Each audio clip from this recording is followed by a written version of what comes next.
Hey everyone, welcome back to Bad Bassin'. Today I'm going to show you how to tie a drop shot. This is an easy, fast way that always leaves the hook in the right position. Now let's get into it. Okay everyone, so this is going to be my line here. To my left is going to be towards my rod, and to my right is going to be where my weight will go at the end of my line.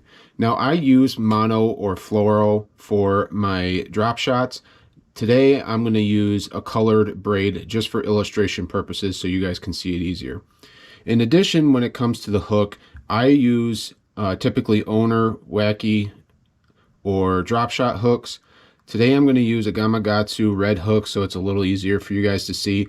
The most important thing is not only the size of the hook when it comes to drop shot, but for this knot you want to make sure that your eyelet, which would be the small place right here, the circle that your line goes through, is completely closed. You do not want it to be open, and you definitely do not want it to be partially closed where there's a rough edge, because this knot can move back and forth in that eyelet, and if there's a rough edge it can sever the line. Okay, so now we're going to feed our line through our eyelet of the hook, and we're going to want the hook to face the direction that we want it to face when it ends up at the end of the knot, so up.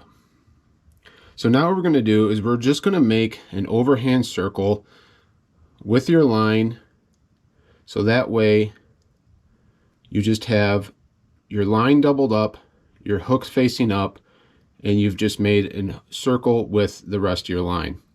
Now what we're going to do, super simple, is just feed this hook through that opening around that line anywhere between 6 to 8 times.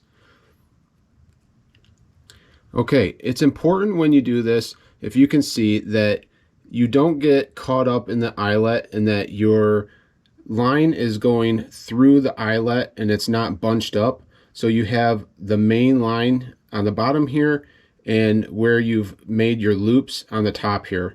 So now we're going to wet our line on both sides, this side and that side. Okay, so now that you wet your hook, what you want to do is you want to keep a little bit of pressure on this hook as you tighten it up, because you don't want it to move around as you tighten and it get all caught up on the outside of the eyelet as the knot starts to cinch. So a little trick that I use is I take my weight and I actually hook it onto my hook, and then I let it hang there. And what you want is that hook to only have the one line passing through, and you don't want that other line as you tighten this up to wrap around on the outside of the eyelet, because that can be a wake point in the knot.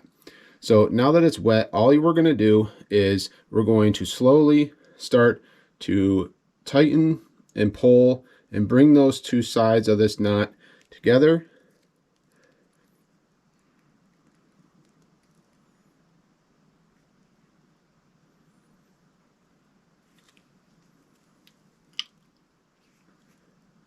And just like that. So we'll take the weight off.